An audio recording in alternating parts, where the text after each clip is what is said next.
Hello and welcome back. Today I have an extremely important message.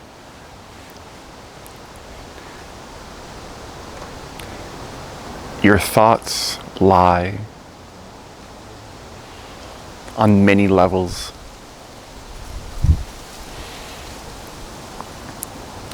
You're not your thoughts, and some mornings you're going to wake up and your thoughts will say stuff like, "Today's a shitty day."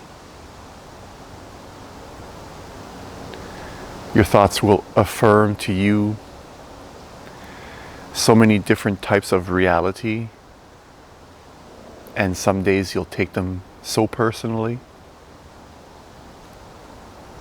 that you'll fall into despair, depression, you'll feel sad, you'll hate yourself, you'll regret decisions you've made in the past. You'll listen to those thoughts and feel as though you're not worthy, that you don't have courage, that you can't achieve your dreams for the future.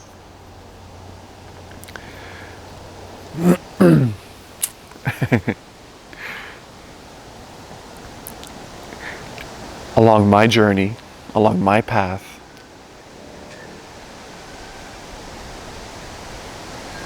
I have seen that if you listen to your thoughts and you take them seriously and you believe your thoughts, that oftentimes they're going to guide you to a place where you're going to be miserable, where you're going to be hopeless, where you're going to feel as though there's nothing you can do in the world, that you're not good enough, and all kinds of negative I statements that you can add here. Like I said, some mornings you're just going to wake up and your mind is going to say stuff like, "Today is a shitty day." And when you believe what your thoughts tell you, when you take them as the ultimate of what is, you give away your power to an illusion, to something that changes some days so fast, that has no solidity to it. You give your power away to a fluctuation of energy that's based on conditioning, social conditioning.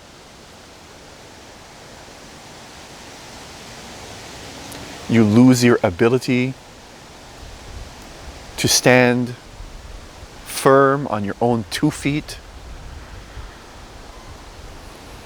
You lose your ability to harness the courage that is there within you.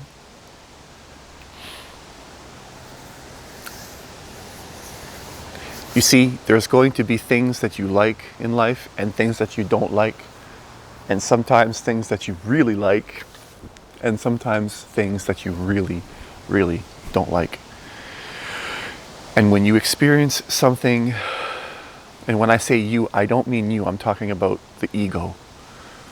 I'm talking about your thoughts. Your thoughts are going to spin stories, and when you experience something that creates a very, very heavy negative story that repeats days on end, it can feel very difficult not to take those thoughts personally. You'll notice there's the thoughts, and then there's thoughts about those thoughts. And then there's the one who sees all of those thoughts going on. And sometimes there might even be another layer of thoughts. You see, the ego is truly schizophrenic. If you truly open yourself up and look honestly with an open mind into the structure of your thoughts, you'll notice that your thinking patterns are schizophrenic in nature. You are not you, but your thinking is split. There's split personalities in your thought processes. You're not all of those voices. You might say, well, sometimes I feel like this and sometimes I feel like that. Some days I'm like this and some days I'm like that. And if you look closely, this process is back and forth all the time. And this is your thinking. It's not who you are, but it is the thinking that happens within your perception while you are here experiencing a human experience on Earth. Are there places other than Earth? I don't know. That's not what this video is about. It's about helping you to realize, like I have realized, to not take your thoughts seriously, to not even listen to them, to be able to recognize which thoughts you really should just ignore completely and which thoughts have value. Some thoughts will help lead you and other people to a place that's going to be in alignment with your deeper being. You see, there's an aspect of you that can discern whether or not something is right for you.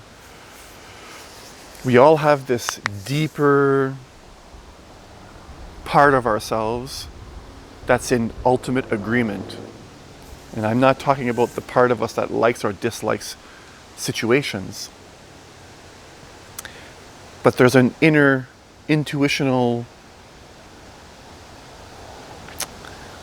being that understands things like compassion, caring for other people, that sees the value in this.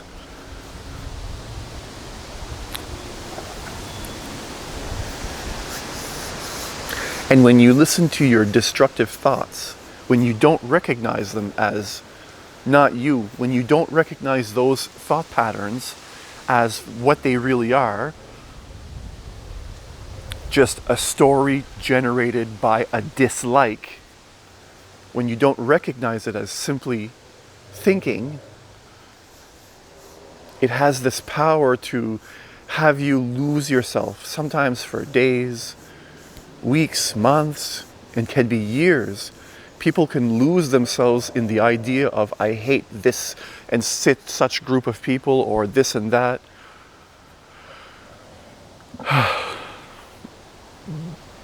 Being a human can sometimes be difficult.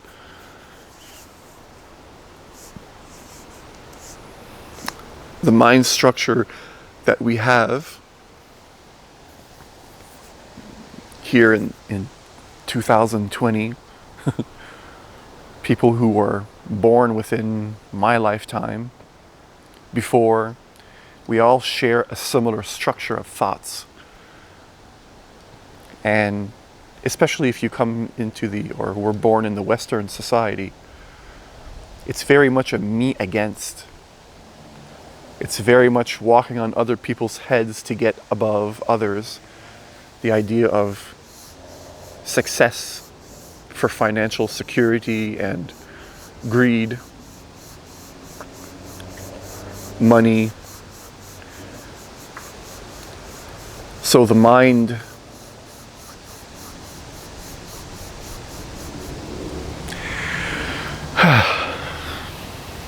can sometimes be a little bit unpleasant. And it's important for you to recognize that your thinking is just thinking. And to not take your thinking as though it is ultimate in truth. It can sometimes say all kinds of things, and you can feel yourself going along with it. You can feel another aspect of the ego. You'll hear thoughts, and then you'll hear an ego aspect saying, yeah, yes, yes. The feeling, the generated emotional feeling will go towards, yeah, and it'll jump into the story, and it becomes tangled. We forget that there's another part of us that is who we really are, that can see all of the different story fragments. And when you can reconnect to yourself continually as a practice of presence, as a practice of returning home, returning to who you are, recognition of your true essence, when you can continually have a reality check, pull yourself back, take your head out of the water, so to speak, see your thoughts for what they are, just thoughts. You can feel peaceful and not have those thoughts generate feelings like anxiety, depression, sadness, anger. You'll notice that when you can reconnect to your deeper essence, in mysticism they call it the watcher, the witness. When you can reconnect back to that source, a thought doesn't have power to bring you to the depths of your despair. It doesn't have the power to pull you in so deep into the story the mind is generating that your physical experience, your mental and physical experience of being a human doesn't feel so destructive, so gross, so negative. In my experience, I may have a story that's extremely powerful, and then this voice that agrees, disagrees, that is attached with emotions will fall in, and I'll recognize it nearly immediately. Oh. And the quicker you recognize it, the quicker it dissolves, and you avoid a buildup of negative energy inside of you. So in my experience, where I'm at in my journey, I can see I'm here in peace. I sometimes will have a speed bump, and then a reality check, and it comes back down. Some days I can go up a little higher, but I can honestly say to you that in my life, I have zero anxiety anymore. The story in my mind has zero power to be able to pull me in to those deeper negative emotions. The purpose of spirituality is not to feel nothing, only good. But it's what to do with those emotions when they do arise. Because for all of us, every human being that's here on this planet is going to experience fluctuations in positive and negative emotions. The question is, what do you do with them? Do you allow them to take you in fully and make your experience on earth a living hell? Or do you transmute those emotions by recognizing that it's only a story playing in your mind, and then become an alchemist and let that energy be and dissipate? Returning home, returning to yourself. The choice truly is yours. Your mind does not have control over you. And this is a lesson that I learned the hard way, if you will.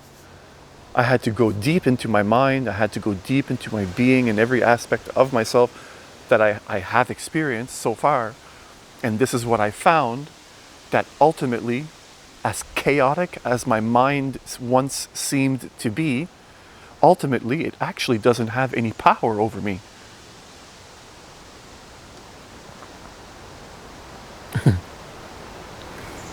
That any story that pulls me in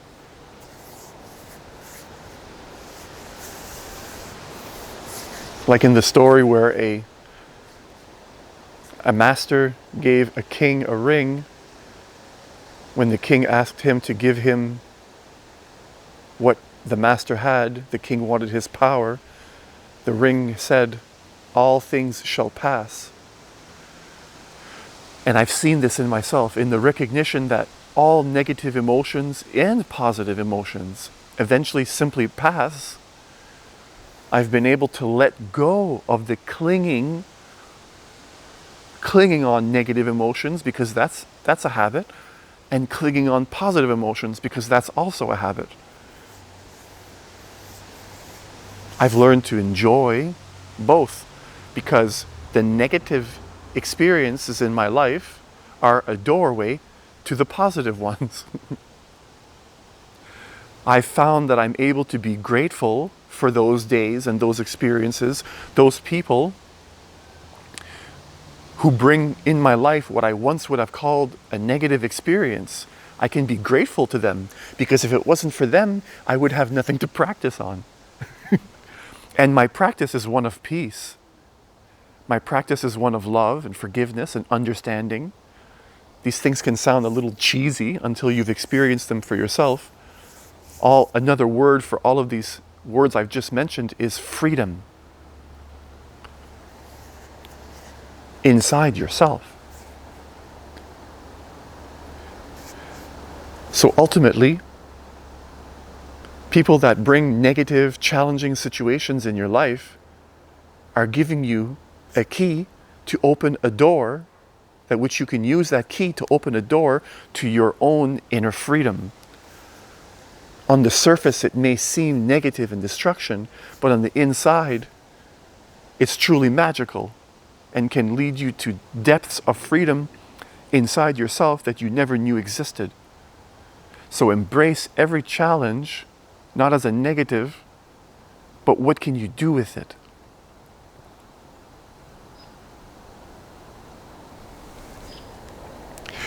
So I leave you with that.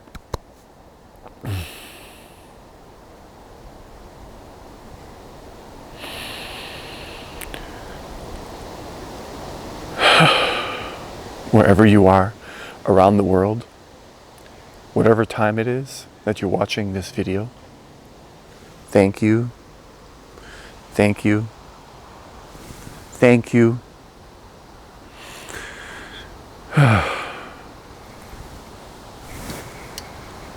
Find your courage. Look past the mind. Peace.